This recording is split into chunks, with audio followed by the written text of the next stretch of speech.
এর মধ্যে আমরা দেখব হেডার ফাইল নিয়ে আমরা আলোচনা করব বা হেডার ফাইলের কিছু বিষয় দেখব বা হেডার ফাইল সম্পর্কে আমরা জানব। তো আমরা সাধারণত যে হেডার ফাইলগুলো ইতিপূর্বে জেনেছি যে এই হ্যাশ ইনক্লুড এবং এখানে লেস দেন গ্রেটার দেনের মধ্যে আমরা যে stdio.h এই হেডার ফাইলটি আমরা নিয়েছি, অর্থাৎ স্ট্যান্ডার্ড ইনপুট আউটপুট যে আমরা হেডার ফাইলটি নিয়েছি, এর মধ্যে যে ফাংশনগুলো আছে সেটি হচ্ছে প্রিন্ট এফ। এই ফাংশনটি এর মধ্যে রাখা আছে, এটির জন্য আমরা এখানে এটি কল করেছি।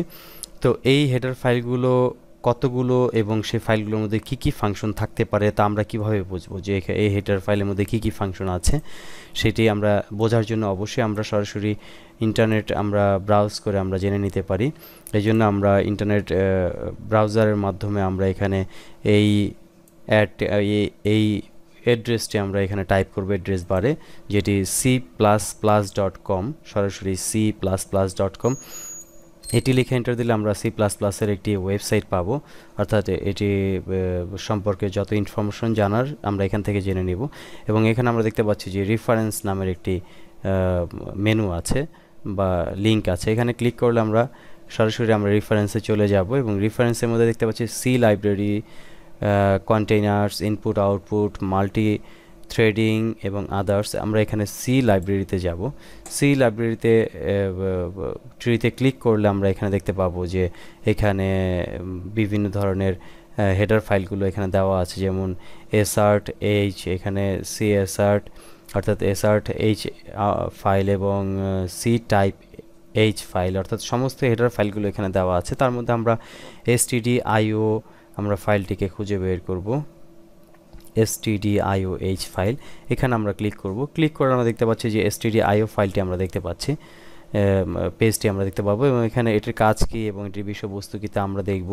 এবং এখানে আমরা যেটি দেখতে পাচ্ছি যে fx ফাংশন, অর্থাৎ এই ফাইলটির ফাংশন কি কি সেই ফাংশনগুলো এখানে একটা তালিকা দেওয়া আছে, যেমন অপারেশনস অন ফাইলস, অর্থাৎ ফাইল জাতীয় কোনো অপারেশন যদি আমরা করতে চাই, যেমন রিমুভ ফাইল অর্থাৎ কোনো ফাইল ডিলিট করা বা ফাইল রিনেম করা অথবা কোনো ট্যাম্প ফাইল ওপেন করা অথবা ট্যাম্প ফাইল তৈরি করা, এখানে এই ফাংশনগুলো এর ভিতরে দেওয়া আছে।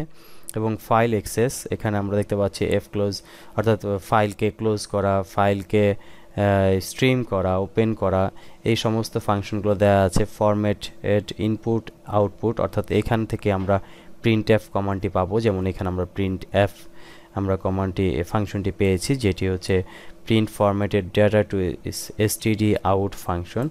এখান থেকে অর্থাৎ এই যে কোনো একটি ফরম্যাটেড ডাটা আমরা সরাসরি এই ফাংশনের মাধ্যমে আমরা আউটপুট দেখাতে পারবো স্ক্রিনের মাধ্যমে বা প্রিন্ট করাতে পারবো। এখানে সমস্ত ফাংশনগুলোকে দেওয়া আছে, অর্থাৎ হেডার ফাইল। এভাবে এখানে যতগুলো হেডার ফাইল আছে অর্থাৎ সি প্লাস প্লাসের মধ্যে সবগুলো হেডার ফাইলের এখানে আমরা ফাংশনগুলোকে দেখতে পাবো যে কোনটির মধ্যে কি ফাংশন আছে এবং সেই ফাংশনগুলোকে নিয়ে আমরা কাজ করতে পারবো।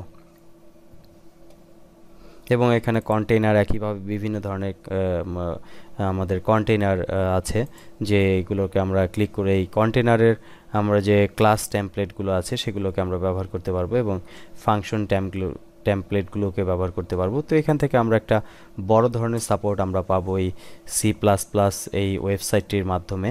তো এখান থেকে আমরা বাকি যে হেডার ফাইলগুলোর ইনফরমেশনগুলো আমরা আপনারা নিজেরাই জেনে নিতে পারবেন বা ফাংশনগুলোকে দেখে নিতে পারবেন যে কোন হেডার ফাইলের মধ্যে কী কী ফাংশন বিল্ট ইন দেয়া আছে।